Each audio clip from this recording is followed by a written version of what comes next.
Spread your legs. Clear. Let's go.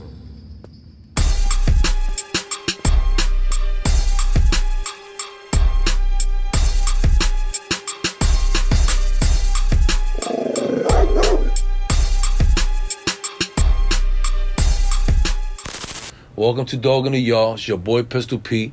Today, we're going to look at the second part of the Jossie Roy interview. It's official. It was so legend that we had to hit you with that part 2. Without further ado, I want to get to it. But I know y'all don't see my co-host on here today. He's asking already. You know what I mean? Sometimes you got to take that walk sometime by yourself in the yard. You know what I'm saying? I did 17 years, and I know how it is to walk around the yard by yourself sometime. You know what I'm saying? So, with that being said, let's excuse my co-host and all that for not being here today. But you already know how I'm going to hold it down, like I've been doing it. It's your boy Pistol, man, getting at you. You already know. Dog in the Yard. Man, I want to just take the time out to thank my guys up there, Jake and Ben, for doing an amazing job with this pen. This is that Dom CBD pen. These guys took their time doing this pen. It tastes great. They do them 3 different flavors: berry, mint, and mango. My favorite is berry, just to let you know, guys. I know a lot of people out there dealing with pain, dealing with anxiety, where I deal with anxiety. And I'm telling you guys, it works for me. If you want to place your order today, you're more than welcome. Just hit up domecbd.co, punch in the code, Dog in the Yard, and you get your 15% off early. So for those people that's out there that's going through it right now and is stressed out in the house, that don't smoke marijuana, trust me, my brothers, this CBD pen does it all, man. Place your order today, man. It's your boy Pistol P, Dog in the Yard. You already know. Dog in the Yard, your boy Pistol.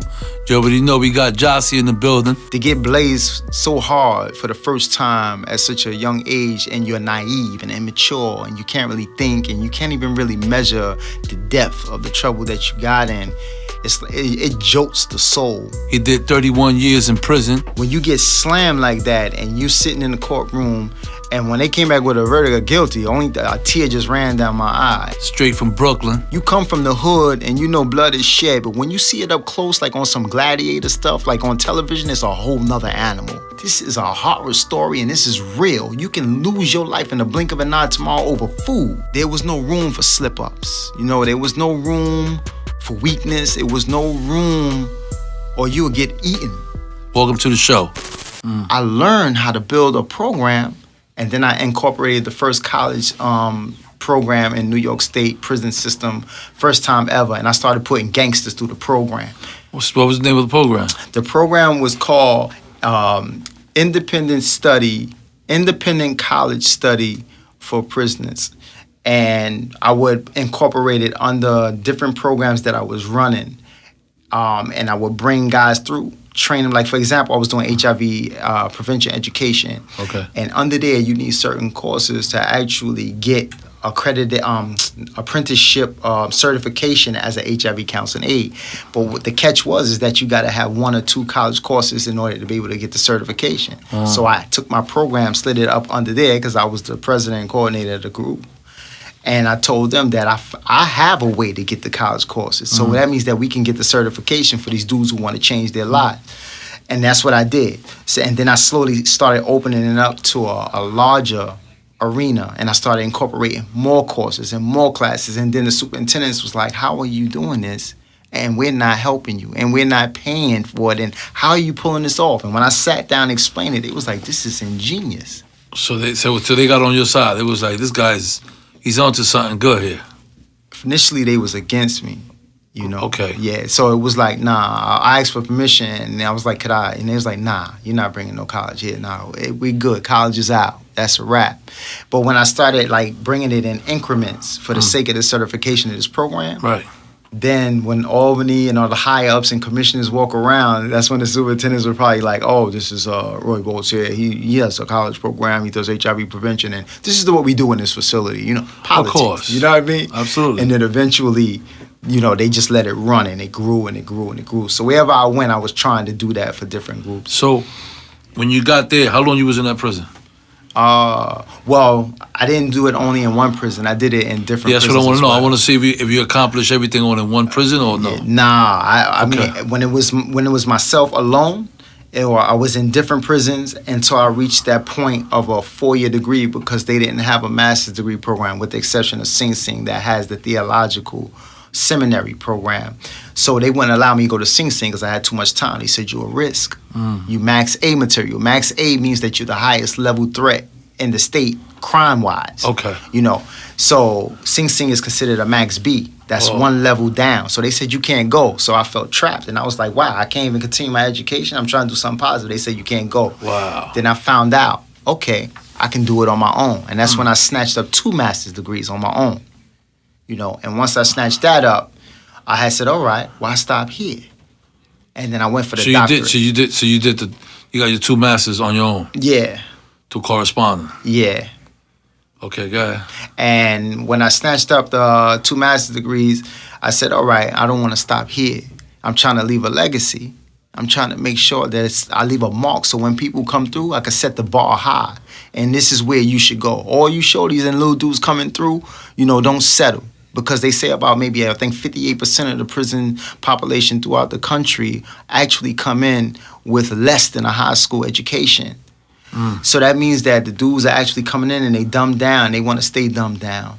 And ignorance breed a lot of violence and nonsense. Right. So the best thing you can do is educate. And it's kind of funny, too, because the college, you know, the statistics say that the higher your college degree, the lesser the chances that you will recidivate and you will come back to prison. And then they snatch college. You know what I mean? And the recidivism rate remains like about 60% around the country. Right. So my goal was to say, okay, this is a mark that I want to leave.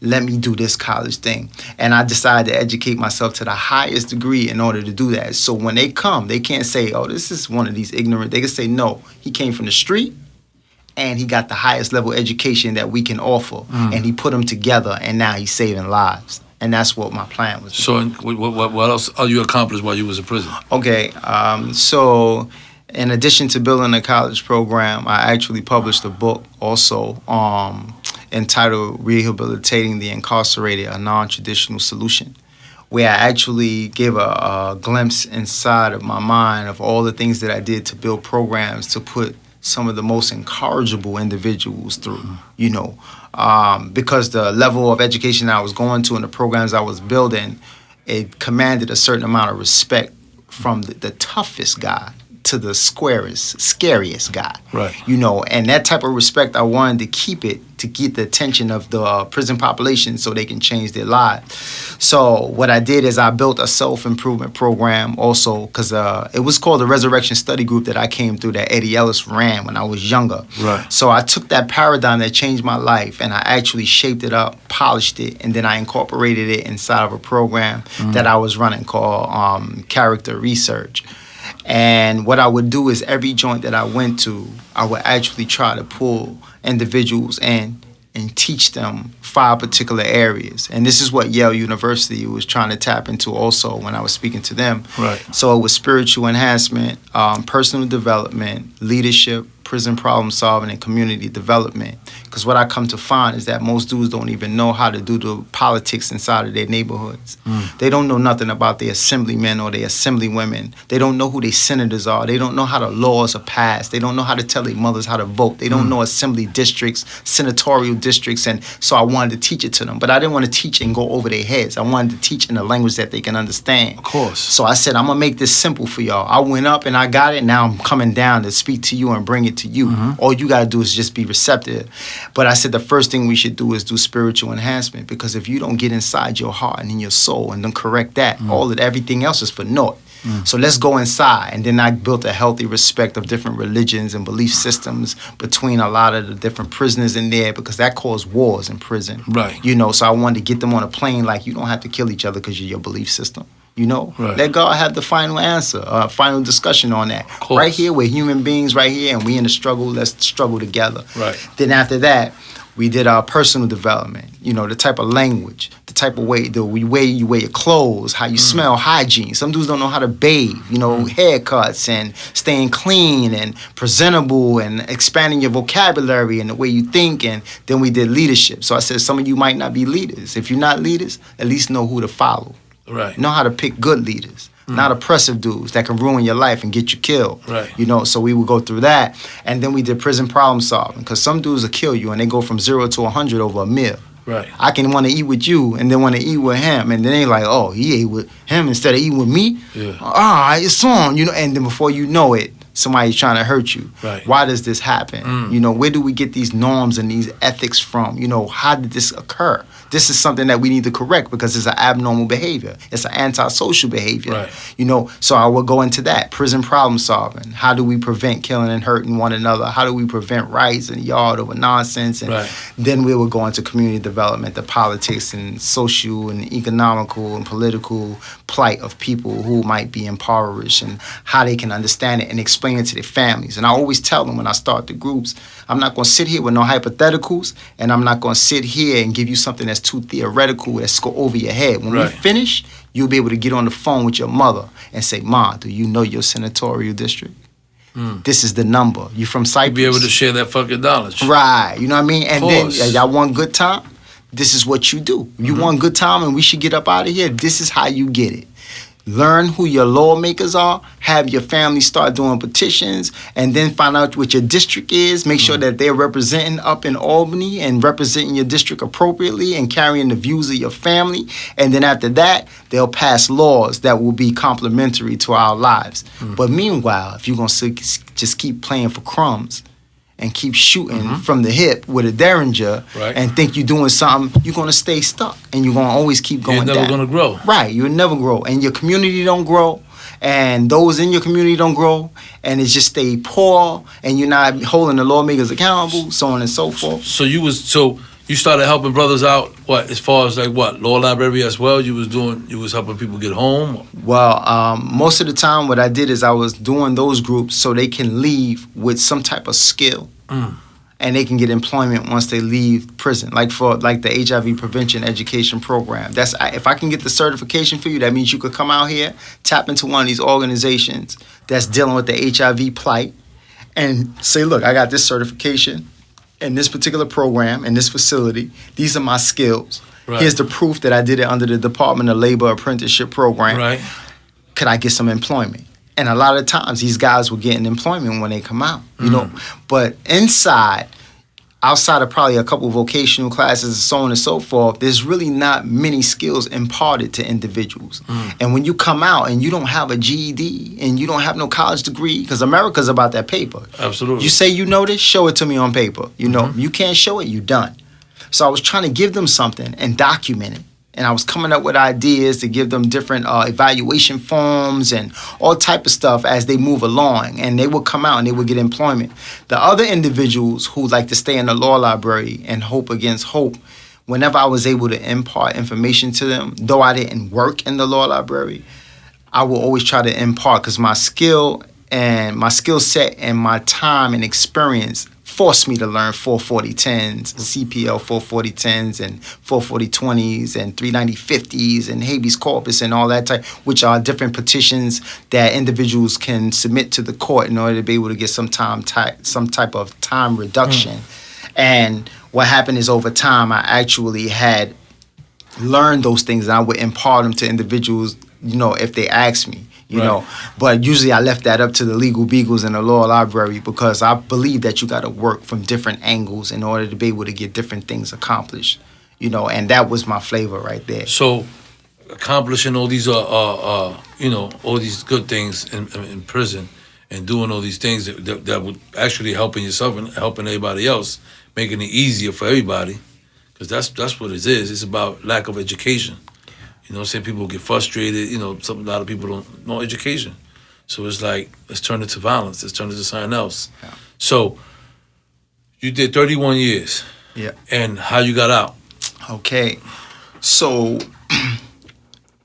for all of the years that I actually was doing this program building and getting guys together, every prison I went to, I built up a reputation.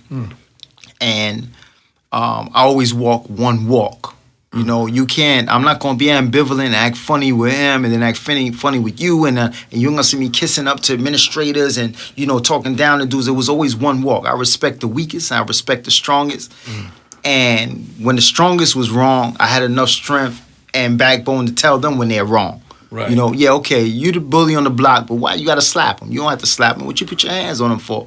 And then, Right. yeah, you right, Josh. You right. All right, man. All right. You know. Yeah. So I would take that and use that as a conduit to actually start to bring them in to change their lives and then change the lives of the young ones looking up to them. Right. So word got out. So now dudes are starting to go home because years is passing. And when they come home, they're getting powerful. Some of them getting involved in different organizations as directors, assistant directors, or whatso have you.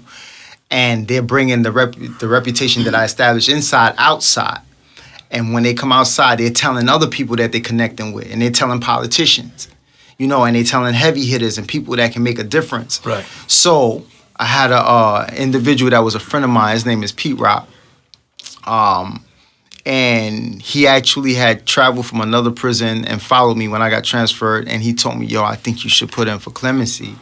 And I was like, put in for clemency? I don't even meet the criteria. You got to have like 1 or 2 years away from the parole to even go, you know, and have half the time in. Like, He like, shit. I got 44 more years to lose. Like, you know, he's like, nah, you don't understand. I think you really need to put this thing in. Like, and I'm like, nah, you bugging. He said, I'm telling you, nobody in New York State did what you did. You need, and he's from Cyprus. You told, you know what I mean? So, you know, he's from the rough and tumble with me. You know what I mean? Like, I'm from Brooklyn, but he's from, and he's my man. Boricua is my man. Like, he's dear to me. Right. So he's trying to talk me into it every day when we go in the industry, the program. He said, I'm telling you. And then a dude who left and went home, actually, he walked me here tonight and just dropped me off and kept moving.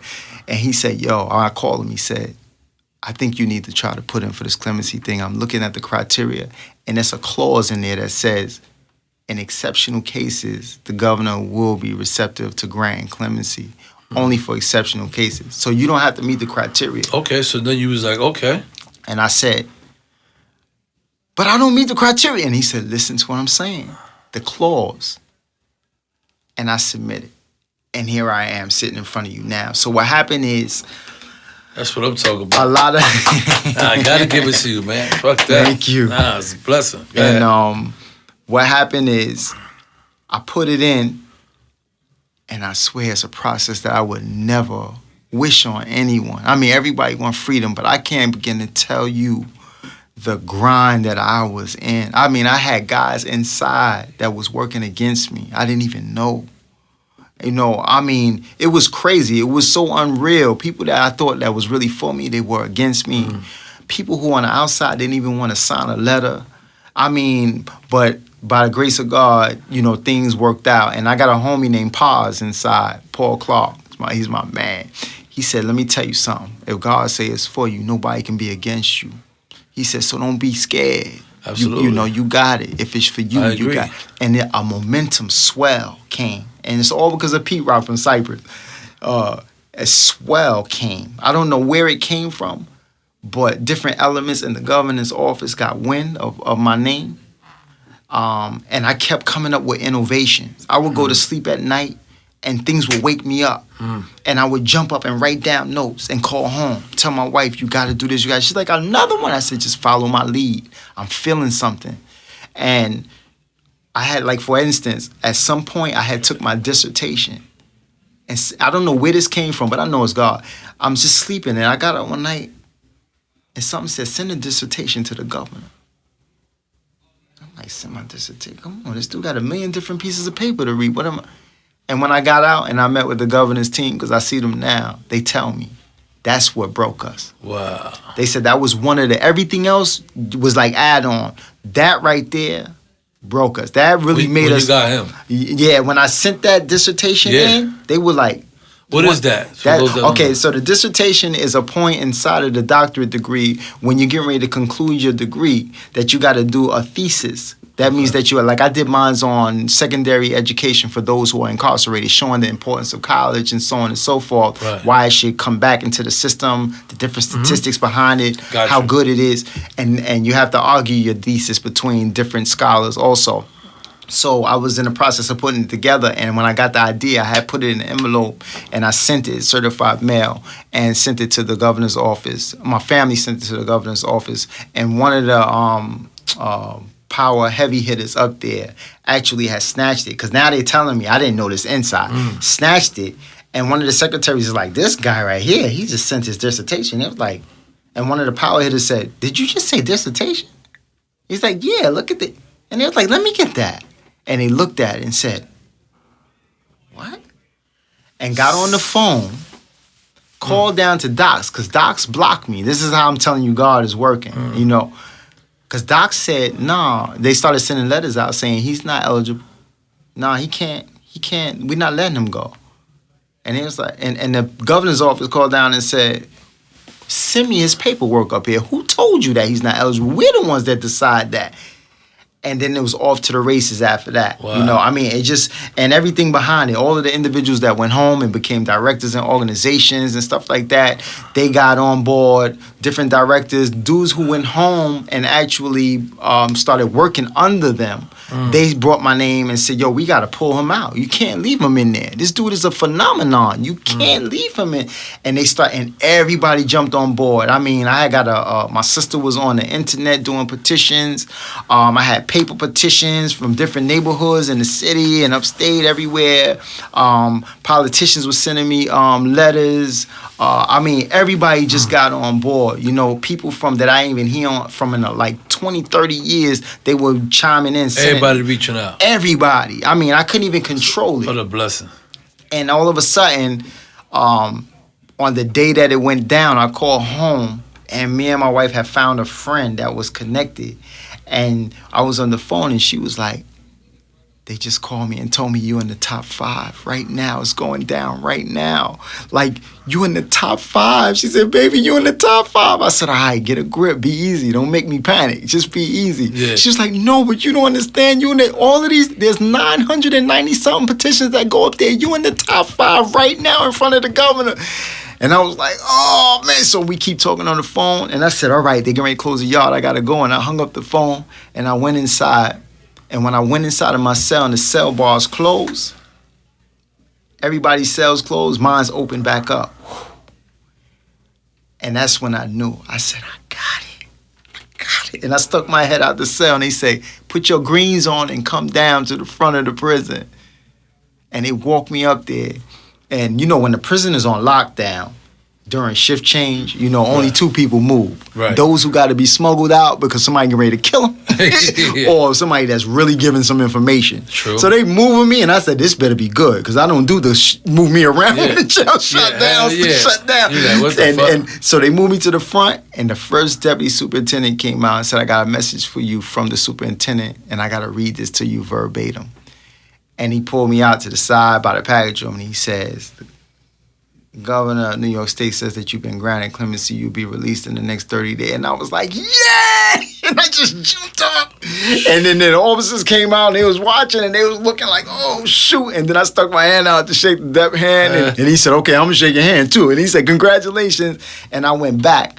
And how I know that it was something more spiritual going on is because when I got back to the cell, I turned on the radio, because I like listening to these Christian songs sometimes. Right. Mm-hmm. And they give a quote for the day. And as soon as my gate closed, they said, here's the quote for the day from Isaiah 43, 18, 19. I am doing a new thing now. Can you feel it? I'm moving like streams in the desert. All things from the old shall pass, and now I'm doing something new. I hope you can comprehend it. And that made a chill run down my, because I knew it was God speaking to me. Of course. It's not a doubt. I got 44 years. It's the first time in New York State history this has ever happened. And I said, that was God telling me, I'm the one who got you. Everybody worked against you. They said you had 44 years. They put you away so you can die in prison. And how many co-defendants you had? 5. And they all still in jail? No. One died. Oh, okay. Another got deported. And one came out with me, and 2 still are inside. Okay, the other one that came out with you, how he came out? He came out the same way, because he was 18 years old like me when the crime took place. And he actually did have half his time in, though, because I had got sentenced to more. Yeah. But because of the 18-year-old thing, which is a big thing inside the country right now. Right. In fact, they say in New York State, they have approximately 1,189 people incarcerated who are 19 and under. And now they're paying attention because they're finding out that the frontal lobe of the human brain is undeveloped in those who are in their teens. And even like I was telling one of my co-defendants that are older, I told them that they even saying that it goes into the 20s. And I said, and you were in your 20s. Early 20s. So, because I did heavy research on that, and that's inside of my dissertation as well. Right. So, that age thing is going throughout the country, and that was one of the things that the governor said, that, like, how do you do this to an 18-year-old child? True. You know, certain things you can't do to children. You know, I mean, there was no criminal history. They were first-time felons. They were babies. They were in their teens. I mean, like, how do you do this? Like, and look at the accomplishments, like the doctorate, the 2 master's degrees, the programs he's been building. His reputation precedes him. Every superintendent, every commissioner that came into office, they heard of him. They know. And then he said, nah, I'm pulling them out. And they pulled both of us out. Oh, so he got it at the same time you got it. The same time. Did he put the paperwork in the same time, or how that this matters? I don't even know exactly what he did because he did it from another angle. And again, Here we go with the spiritual thing and the God thing, because the lawyer, which is all good, which is real good. God is good for real. My lawyer that came to me said, "I'm here because I keep hearing your name in society. I heard it in 3 places at 3 different gatherings. I don't think that's a coincidence that I keep hearing your name. It's like somebody wants me to come and get you out. Right. So I'm here to come and get you out. I don't want no money, but I want to get you free because you were a child, and this is too much time." And at the same time, he was also working with my co-defendant, and that I didn't know that until he took my case, and he told me. I get it. And I said, "So you doing both?" He said, "I know this is a long shot, but I'm going to try to get both of you out." How many other co-defendants you have left in prison? 2. And how old they was when they went to prison? One was 30 or 31, and the other one was 22. Okay, so they still in jail. They didn't get what you got, clemency. They did. No, they didn't get clemency. Yeah, actually, a lot of dudes used to look down at me and say, not my co-defendants though, or just in general, they would look down and be like, "Yo, you should spend more time in the law library." But a lot of people tell me I've always been gifted with foresight that nobody else can see. Right. And for some reason, something deep down inside told me that education, being the first one to be educated out of prison, you're going to be the one. Right. And so I kept doing leaps and bounds in everything that I did, and that's exactly how I got out. You know, a lot of dudes go to the law library trying, and not for nothing, the courts don't really respect that pro se litigant type of stuff. You know, you got to have some dough and get a top-notch attorney. Sometimes it lands and it hit and it worked, but most of the time it doesn't. But, you know, guys need hope anyway, so you don't want to take that away from them. So, are you helping your co-defendants, the ones that's in jail? Are you helping them? I mean, are they getting like? What, are you helping them because you did your thing? So, with your experience, do you think they have a chance on getting out? You know, with affidavits, with the same way you went. Do you think it'll work for them? Or well, what happened is I actually had told one of them to give me 2 promises that he want me to keep as I walk out. The other one had just so happened just left me. Okay. And left the facility, so I didn't get a chance to offer him 2 promises because I'm always trying to be a man of my word. That's the type of person I am. Right. So he told me, the one that stayed told me, you know, if you can just get me a lawyer to help me with clemency, I appreciate that. And if you can get me some information, you know, concerning the case, I would appreciate that. So I wasn't able to get the information, but I did send my attorney to him.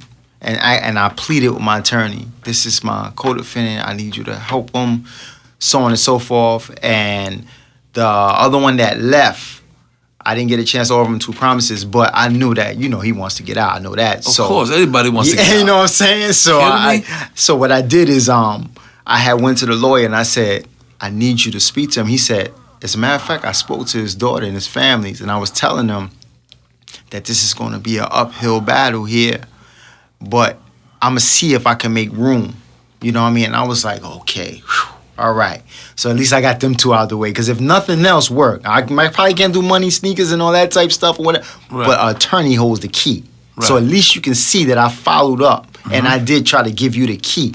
But all the while that I was down, I used to always tell them, like, I'm telling you, this is the route here. All you got to do is just change your soul and help others' lives, and something good got to come, you know. But everybody else picks their way of trying to get out, and, of course, you know, that's what everybody do. But I do believe that it could be an uphill battle for them,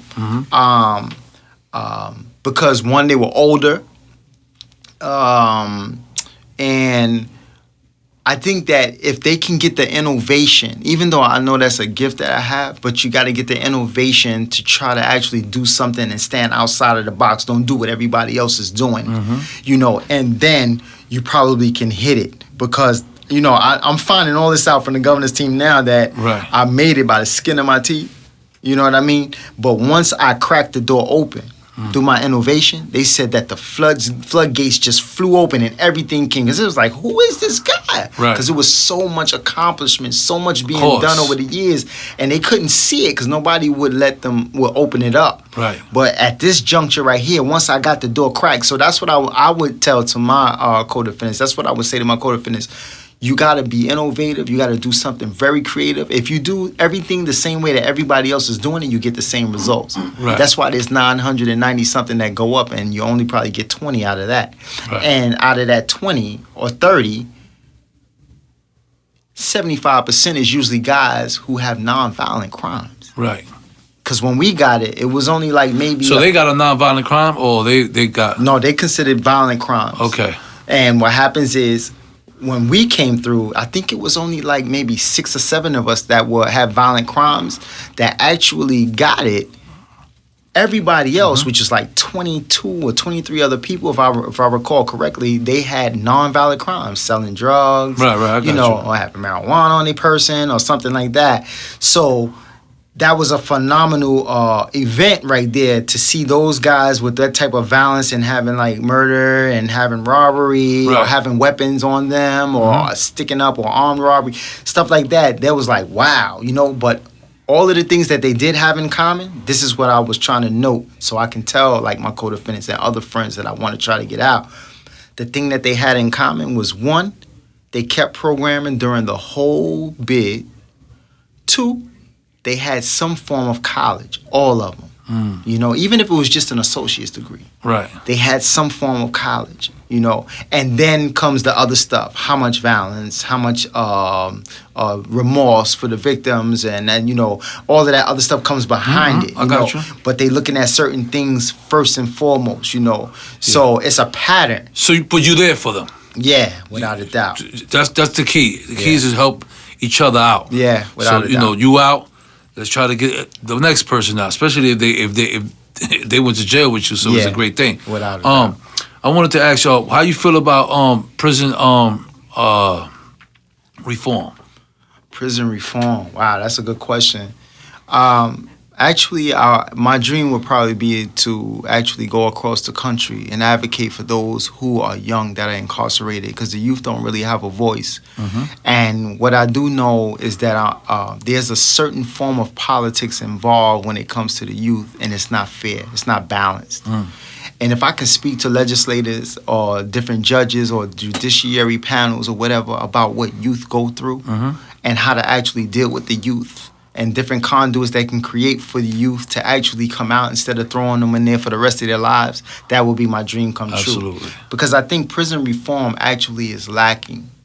I think this is what Yale University was actually trying to tap into when they had me come and do the presentation as well. Because how does a prisoner inside actually build a program that can turn the lives around of hardened criminals, but he hasn't went to the prestigious criminology universities? You know, what did he learn? What did he know? What did he find out?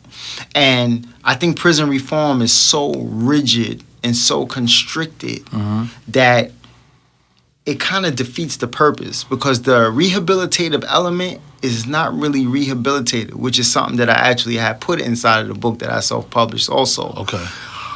There's more of a punitive element, a retribution element. You know, you did this, you will do this time, and you will stay in there, and that's it. And like I told an officer one time when we were speaking, I said, there's no coincidence. Like, there people of color who are in there in large amounts. Like, are you paying attention to this? Like, people of color don't make up the majority inside the country.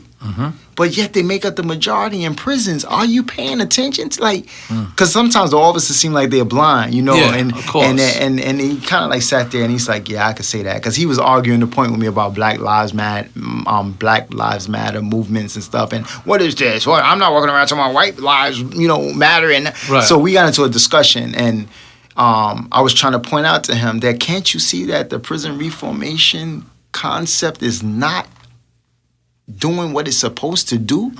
Guys are recidivating at a high rate. They're going out and coming back in. Why are they going out and coming back in? And this can't be corrected. What is the loophole? What are we missing? So prison reform definitely needs to be shaped up. It needs to be shaped up in a way that's very, very, very incredible, and a credible way it should be shaped up. So with that being said, one last question. You know, this show is it's for the youth. You know, we never had a voice. Just like you said, the youth don't have a voice. This is what this platform is about, is the dog of the yard. This is what this is based on. So with that being said, what kind of message would you give to the youth, you know, on anything? Okay. I would always tell the youth to try to step outside of the norm of what all their friends are trying to do. And when you hear shows like this, pay attention. If you don't like to read or whatever, pay attention to some politics sometime.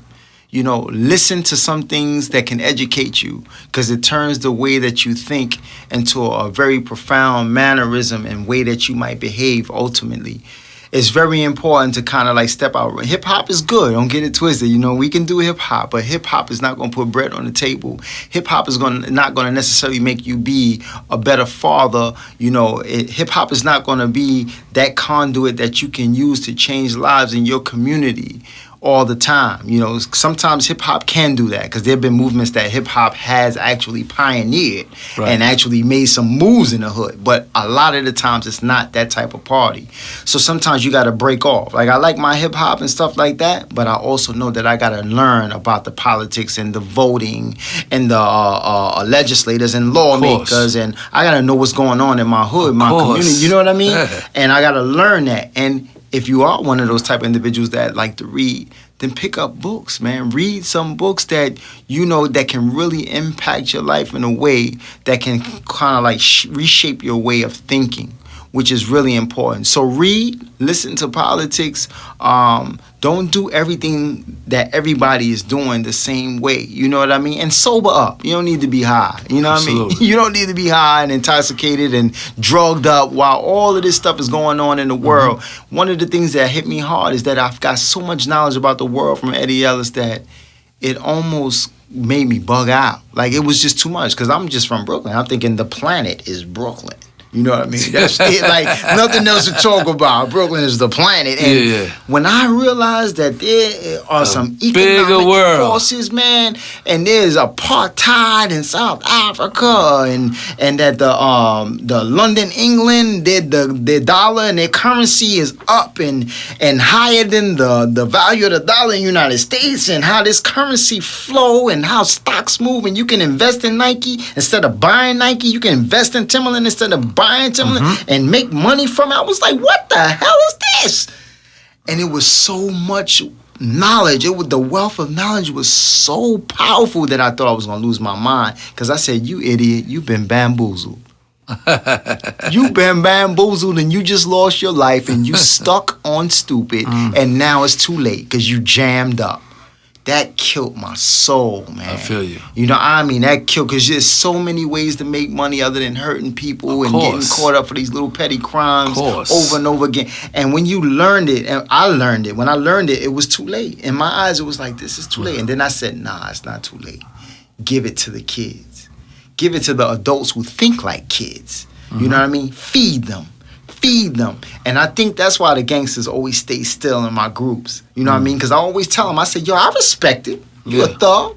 I respect it. I don't agree with it, but I respect it, because you wouldn't know good without bad. Right. And you wouldn't know bad without good. That's the law of the universe. You got to have different things that are in existence. They have opposites. You know what I mean? Wet, dry, hot, cold, you know, good, bad. I said, but for the thugs, if you're not ready to change, move on over and make some room for those guys that want to change their lives and here to get something from me, man. And I respect it. You keep doing, get your consequences and hold it down. Don't cry later. Right. Because I'm here as a messenger to say something to you. You know what I mean?